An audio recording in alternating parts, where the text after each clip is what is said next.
Hey, dreamers and rebels, ever taken a deep breath and felt alive, free, like the world's yours? Now imagine that air, the stuff keeping you kicking, comes with a price tag. Not just a metaphor for pollution or taxes, but a literal bill, every inhale, every exhale, tracked and charged by some faceless corporation. Picture a world where your smartwatch beeps, $0.02 per breath, pay up or suffocate. Wild, right? No more strolling through parks or laughing with friends without your wallet taking a hit. You'd need an app just to budget your gasps. This isn't pure sci-fi, our air's already under siege with smog, wildfires, and climate chaos. What if corporations cashed in, turning oxygen into a luxury like bottled water?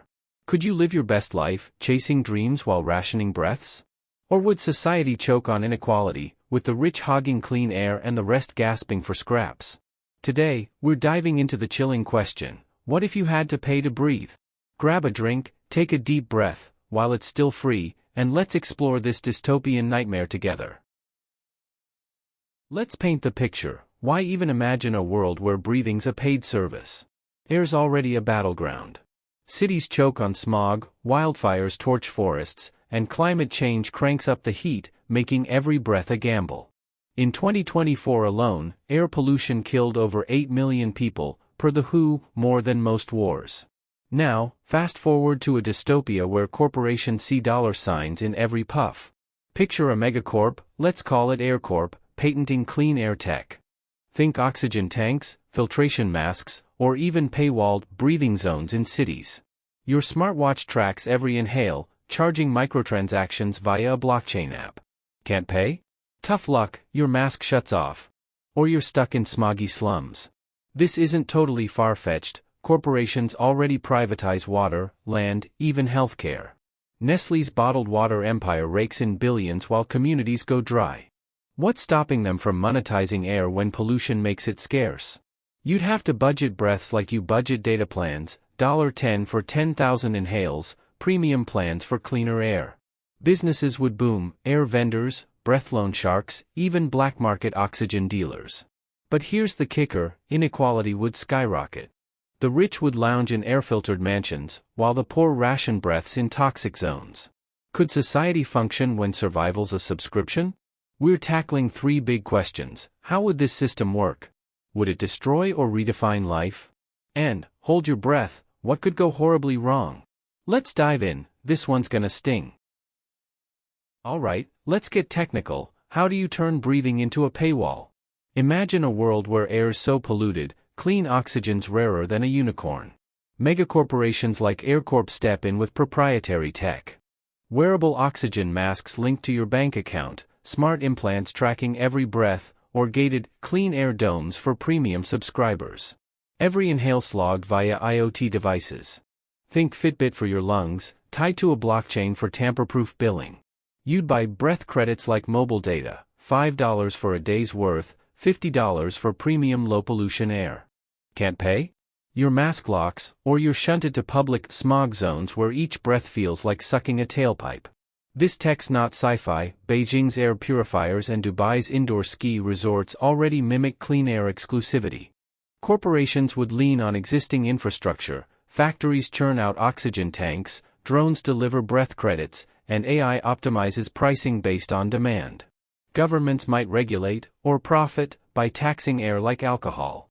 Businesses would diversify, gyms offering breath-efficient workouts, schools charging per student gasp, even dating apps matching you by air tier compatibility.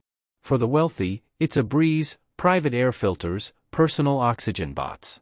Maybe designer masks as status symbols. But for the poor? You're scavenging credits, bartering for black market air, or holding your breath to save a buck. Tech could innovate, nanofilters, algae-based air farms, but who'd control it? Corporations, not charities. Privacy's toast, your breathing habits are data gold, sold to advertisers targeting high breathers. Could this system run smoothly, or would it suffocate under its own greed? Drop your thoughts in the comments, this one's a doozy. Let's get real, would paying to breathe make life a thrilling challenge or a soul-crushing grind? Imagine waking up, checking your breath credits like you check your bank balance. Got enough for a jog? A long chat with friends? Or do you skip breakfast to save a few inhales? For some, it could spark ingenuity, people inventing breath-saving hacks, like meditation to slow breathing. Or bartering skills for air credits. Entrepreneurs might thrive, selling DIY air filters or underground oxygen bars. Communities could band together, sharing credits like neighbors sharing Wi-Fi. In a weird way, it might force you to prioritize, cut the drama, chase dreams, live lean to afford those precious breaths. But let's not romanticize it, this system's a pressure cooker. The poor would suffer most, rationing air while working grueling jobs in smog zones. Their kids gasping in unfiltered schools. Mental health would tank. Imagine the anxiety of watching your credits dwindle, knowing one missed payment means choking. Relationships could fray. Would you marry someone with a low air budget? Or ghost friends who can't afford to hang out? Society could split into air tiers, elites in oxygen palaces, middle class scraping by, and the destitute begging for breaths. Crime would spike, air heists, credit hacks. Even breath-based extortion. Governments might push air welfare programs, but corruption could siphon credits to the connected. Cultures valuing free nature, think indigenous communities, could rebel, sparking global protests. And what about kids? Charging babies to breathe sounds monstrous, but corporations don't flinch at profit. This could redefine survival, forcing humanity to adapt or fight back. Would you rise to the challenge or suffocate under the weight? Hit the comments, I need your take. Time to face the dark side. What could go catastrophically wrong if breathing's a pay-to-play game? Picture a world where AirCorp's system runs like clockwork, until it doesn't. A server crash wipes out breath credits, leaving millions gasping as masks lock mid-inhale. Or hackers breach the blockchain, jacking up your bill or selling free air to the highest bidder. Corporations could gouge prices during crises, think wildfires or pandemics, charging $100 per breath when smog's thickest. Governments might collude, enforcing breath taxes that hit the poor hardest, while elites dodge fees in private domes.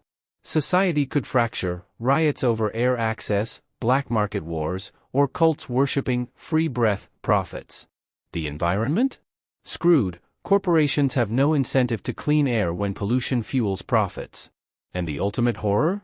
Tech fails, masks break, or oxygen farms collapse, leaving humanity choking in a world where survival's a luxury. Could this system hold, or would it suffocate us all? Let's wrap this up and find out. So, what's the verdict on this pay-to-breathe dystopia? It's a twisted vision. Air as a luxury could force you to live lean, prioritize dreams, and innovate like never before.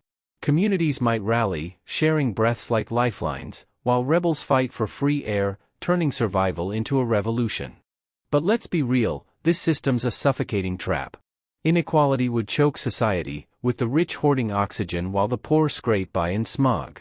One glitch, one hack, and the whole thing collapses, masks fail, credits vanish, and chaos reigns. Our world's already flirting with this nightmare. Pollution's rising, resources are privatized, and greed runs the show. Maybe free air's the last thread holding us together. So, would you pay to breathe and fight to survive, or rebel for a world where air's still free?